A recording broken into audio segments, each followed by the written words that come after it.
Om Swastiastu.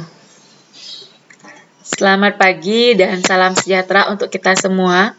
Pertama-tama saya ingin mengucapkan terima kasih banyak kepada Ibu I Gusti Ayu Novitasari MPD selaku dosen mata kuliah Public Relation serta rekan-rekan saya semuanya di kelas 3D atas waktu dan kesempatan yang telah diberikan kepada kelompok 5 untuk mempresentasikan materi tentang e-public relation dan kampanye public relation. Di mana kelompok 5 ini terdiri dari 2 anggota.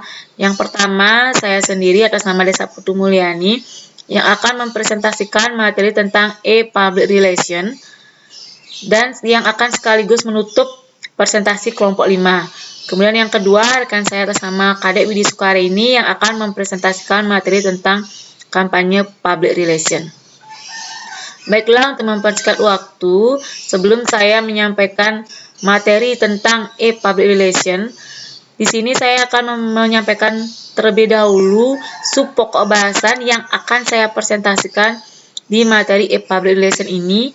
Yang pertama yaitu pengertian e-public relation, kemudian yang kedua yaitu keuntungan PR menggunakan internet, dan yang terakhir adalah aktivitas e-public relation. Baiklah, langsung saja pada sub topik bahasan yang pertama, yaitu tentang pengertian e-public relation. Di mana pengertian e-public relation berdasarkan dari asal katanya itu terdiri dari 3 kata. Yang pertama adalah kata e, yang merupakan kepanjangan dari elektronik, yang mana kata ini mengacu pada media elektronik internet. Kemudian kata kedua yaitu kata public, yang mana kata ini tidak hanya mengacu pada satu jenis pasar konsumen saja, namun juga lebih ke berbagai pasar atau public audience. Kemudian kata yang terakhir adalah relation, yang mana kata ini mengacu pada hubungan yang harus dipupuk antara pasar dan bisnis. Kemudian pengertian EPR menurut salah satu ahli yang bernama Bob Julius Ongo dalam bukunya yang berjudul Cyber Public Relation. Beliau mengemukakan bahwa EPR adalah inisiatif PR yang menggunakan media internet sebagai sarana publisitasnya. Di mana di Indonesia ini inisiatif PR ini lebih dikenal dengan istilah Cyber Public Relation. Selanjutnya, topik bahasan yang kedua yaitu tentang keuntungan public relation dalam menggunakan internet. Keuntungan yang didapat dengan menggunakan internet, yang pertama adalah informasi yang disampaikan oleh PR tersebut cepat sampai pada publik. Yang kedua, internet dapat berfungsi sebagai iklan, media, alat marketing, sarana penyebaran informasi, dan juga promosi. Yang ketiga, siapapun dapat mengakses internet tidak terbatas oleh ruang dan waktu. Maksudnya, semua lapisan masyarakat dapat mengakses internet kapanpun dan dimanapun juga. Yang keempat, internet dapat membuka kesempatan melakukan hubungan komunikasi dalam bidang pemasaran secara langsung. Dan yang terakhir, respon yang didapat tersebut cepat dan lebih hemat. Kemudian, untuk wujud-wujud pesan yang dipergunakan dalam EPR itu ada 3. Yang pertama, pesannya tersebut dapat berupa wujud email dan IM atau instant messenger. Kemudian yang kedua, wujud dari pesan EPR tersebut bisa berupa advertising in cyberspace message. Dan yang ketiga, itu yaitu wujudnya dalam bentuk interaktif news release message. Kemudian, untuk mengukur efektivitas program PR online dapat dilakukan dengan 3 metode. Yang pertama yaitu menghitung jumlah orang yang mengunjungi dan memberikan informasi rinci mengenai dirinya pada website tersebut. Kemudian yang kedua dengan metode mengukur tingkah laku khalayak. Ini dapat dilakukan dengan cara mengetahui jumlah ataupun mengetahui feedback atau umpan balik yang diberikan oleh khalayak dari informasi yang sudah dipublikasi oleh PR.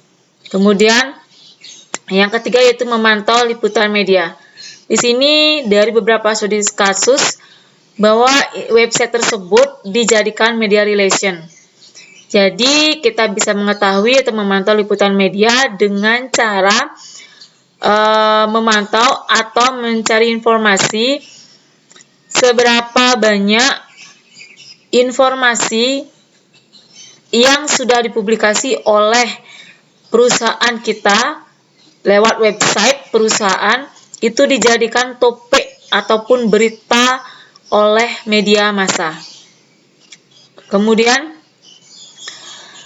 berikutnya langsung saja saya akan lanjut ke subpokok bahasan yang terakhir, yaitu tentang aktivitas EPR. Di sini aktivitas EPR itu ada dua. Yang pertama ada publikasi, di mana publikasi ini dapat dilakukan dengan tulisan yang berupa artikel, press release tentang sebuah organisasi maupun perusahaan-perusahaan. Di mana kegiatan publikasi ini dapat dilakukan dengan jalan mengikuti mailing list yang sesuai dengan target market perusahaan ataupun organisasi.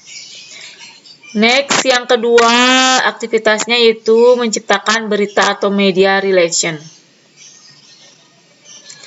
Nah, di sini saya juga akan menjelaskan mengenai karakter praktisi EPR. Yang pertama, seorang PR tersebut harus handal dalam berselancar di dunia maya dan tahu kemana saja mereka harus berselancar untuk membangun brand image. Kemudian yang kedua, harus mampu mengembangkan konten untuk format distribusi apa saja.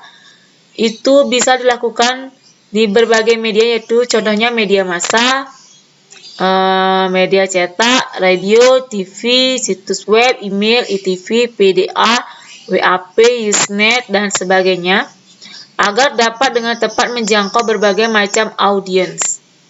Kemudian yang ketiga, seorang PR harus mengetahui kapan PR tersebut harus mempromosikan dan kapan harus bereaksi untuk memberi tanggapan.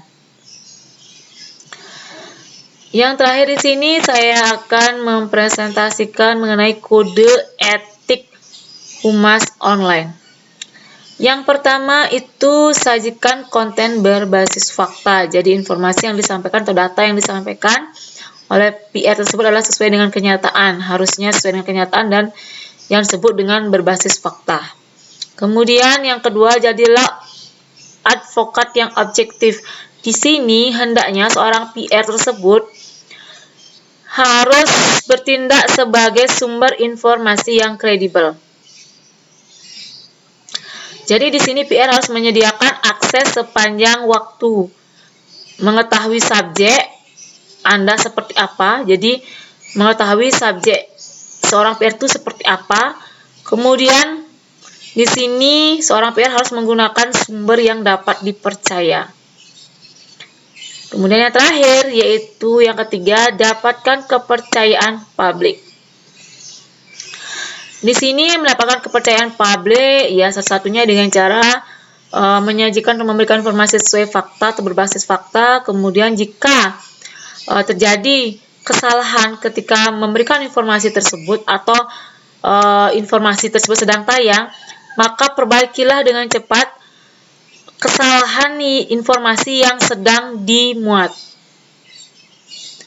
Jadi itulah materi yang tentang EPR yang saya presentasikan. Selanjutnya mengenai kampanye public relation akan dipresentasikan oleh rekan saya, Kadek Bidi Sukarini. Baik, di sini saya akan melanjutkan presentasi dari teman saya, Desa Mulyani, di mana materi yang akan saya sampaikan yaitu kampanye public relation. Subpokok pembahasannya yaitu pengertian kampanye dan jenis-jenis kampanye. Nah, yang pertama, pengertian. Kampanye secara umum adalah suatu kegiatan yang bertitik tolak untuk membujuk. Kampanye public relation adalah salah satu teknik komunikasi yang dapat digunakan oleh public relation untuk mencapai tujuan perusahaan atau organisasi.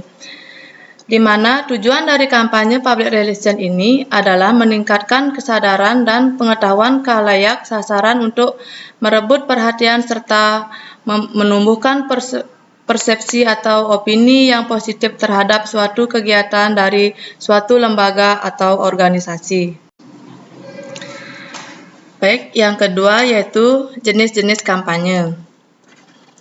Ada 3. Yang pertama, product oriental campaign, yaitu kegiatan di mana kampanye akan lebih berorientasi pada produk dan biasanya dilakukan dalam kegiatan komersial kampanye promosi pemasaran suatu peluncuran produk yang baru. Kemudian yang kedua, candidate oriented campaigns, yaitu kegiatan kampanye lebih berorientasi pada calon kandidat di mana untuk kepentingan kampanye politik. Kemudian yang ketiga, ideological or cause-oriented campaigns, yaitu jenis kampanye yang bertujuan bersifat khusus dan berdimensi perubahan sosial. Kemudian, ada 5 penjabaran peranan kampanye public relation campaigns dengan upaya komunikasinya, yaitu yang pertama, sebagai komunikator. Artinya, dalam berkampanye, seorang humas atau public relation harus mampu dalam menyampaikan suatu kegiatan atau aktivitas dan program kerja kepada publiknya, sekaligus bertindak sebagai mediator untuk mewakili lembaga atau organisasi terhadap publiknya, dan begitu juga sebaliknya.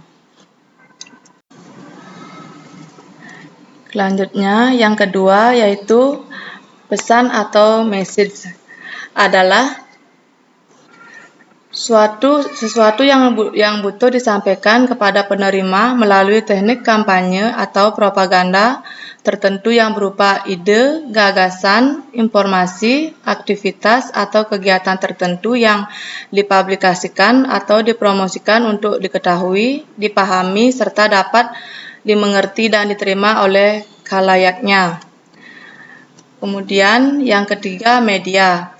Media merupakan sarana atau alat dalam menyampaikan pesan atau informasi dan sebagai mediator atau komunitor dengan komunikannya. Secara khusus, media yang dibutuhkan public relation adalah yang pertama, media umum, salah satu contohnya seperti surat menyurat. Kemudian yang kedua, media massa, salah satu contohnya seperti media cetak. Kemudian yang ketiga, media khusus, salah satu contohnya seperti iklan. Terus yang keempat yaitu komunikan. Komunikan merupakan publik yang menjadi sasaran dalam berkomunikasi secara langsung atau tidak langsung. Secara langsung atau tatap muka dapat diklasifikasikan sebagai berikut, yaitu yang pertama, komunikasi antarpersonal merupakan komunikasi antara komunikator dengan komunikan yang dialogis, mudah, serta efektif dengan tujuan untuk mempengaruhi dan mengubah sikap seseorang.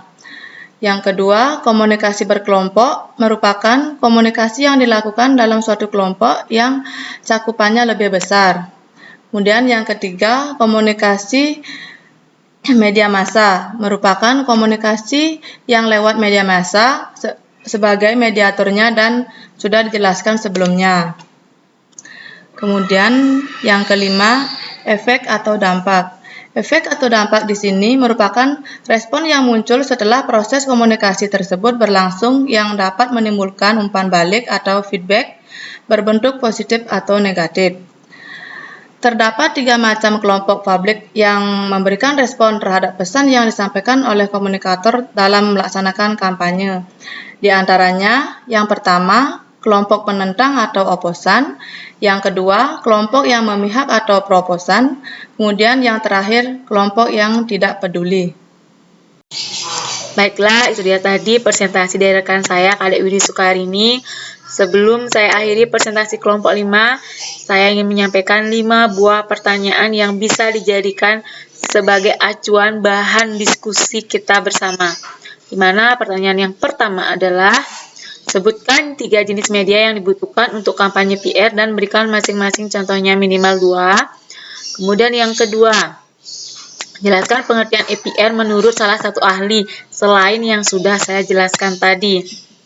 Kemudian yang ketiga, berikan satu contoh tindakan yang dapat diambil oleh seorang PR untuk mendapatkan kepercayaan dari publik. Kemudian yang keempat, menurut sudut pandang Anda, apa yang dimaksud dengan kampanye public relation? Yang terakhir, jelaskan perbedaan antara komunikasi antar personal dan komunikasi kelompok dalam kampanye public relation. Ya, itu dia pertanyaannya yang bisa kita jadikan bahan diskusi, Saya ucapkan selamat diskusi dan tidak lupa saya akhiri dengan Parama Santi. Om Santi Santi Santi Om.